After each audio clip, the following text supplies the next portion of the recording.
Good morning, everyone. Welcome to the weekly commodities roundup. We had a very active week for commodities, despite all the fears and uncertainty surrounding the US elections. And we finally had the result on Sunday or late Saturday evening that Biden has actually won the US presidential elections. Even though the early morning opening today has been fairly steady, with precious metals actually reacting quite well so far. So last week, we've had good performance from precious metals with gold increasing by around 4% on COMEX, 3% on domestic prices, 8% for silver and around 7% on the domestic exchanges. The difference which you see between both the performance on both the exchanges is largely due to the strong appreciation in the rupee. Oil prices collectively gained about 4.5% on both the exchanges, whereas natural gas has been the worst performer, probably the sharpest fall which you've seen at least in 4 to 6 weeks. 18% loss on NYMEX, whereas around 15% on MCX. Base metals also collectively had a very range bound session, but most of the metals managed to end in green. Aluminum prices were up around 3% on LME, 2% on MCX. Copper, we can see a very stark difference over here. This is also because of the rupee. Nearly 3.5% on LME, whereas just about a percentage on MCX. Nickel prices also managed to end in green despite the sharp corrective move which we saw. LME prices were up by almost a percentage. M6 prices gained 0.38%. Zinc was also a surprisingly good performer with LME prices gaining 4.5% and zinc prices up by about 3%. Dollar index was down nearly 2%, whereas your USD INR appreciated by around a percentage. We have a very quiet week moving ahead, but especially in terms of energy outlook, we have the three key reports, monthly reports, oil reports coming in. Tuesday, we have the EIA short-term energy outlook. On Wednesday, we have the OPEC monthly report, and on Thursday, we have the IEA's monthly report. Otherwise, most of the data scheduled are basically the usual one, nothing that should be very important for the market. Of course, we have the US's CPI report or the inflation reports coming in on Thursday, but again, chances are that the data is going to remain largely steady without much of a change. Let's have a look at the technicals now.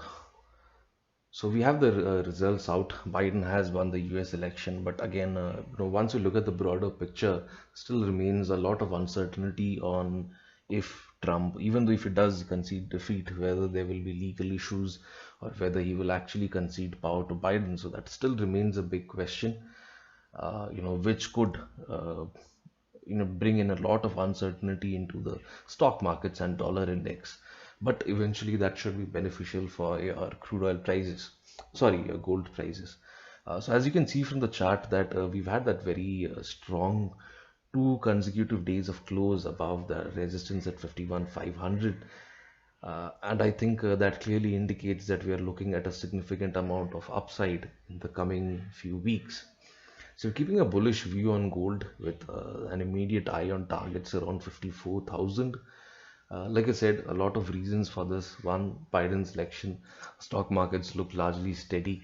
The dollar weakness, largely driven by weaker set of macro data, increasing number of cases, should be positive for gold. Secondly, the Fed's policy, which still indicates is going to be very loose, along with the chances that the second stimulus package could be released anytime soon, provided that both the parties have an agreement, could actually be very bullish for your gold prices. Needless to mention, volatility is expected to remain in the game for at least another 1 or 2 weeks until things are sorted out.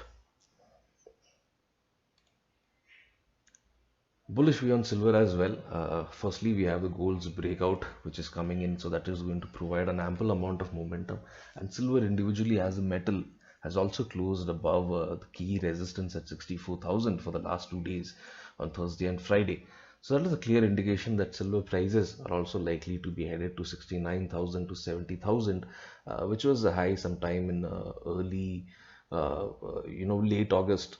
So I think that is also going to be very bullish move. Should largely outperform gold, given what we've seen historically, especially over this year. So I think there is a good buying opportunity in silver as well.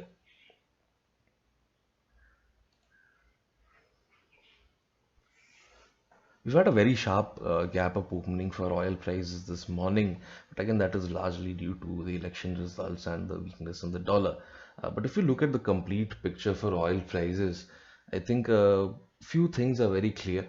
One, the demand still continues to remain at pre-pandemic levels or at incredibly low levels. OPEC did decide to extend cuts past January 2021, or it's a it's probably a very tentative decision or something which they are yet to discuss on. So that is somewhat supporting prices. But the basic picture is that increasing number of cases, further lockdowns across Europe and the US, demand remains weak, supply continues to remain high. Libyan supply, if you've noticed, has returned very recently to the market. It's probably at its highest in 2 years. So that is really going to weigh on oil prices. So we're keeping a very bearish outlook on oil prices. Rallies should be seen as an opportunity to sell. As you can see from the chart, very immediate support is seen at around 2700, which once broken, we should be headed to 2600 to 2550 range. On the upside, I think 2920 to 2950 will be that key resistance levels for prices, above which we might see some amount of recovery in prices.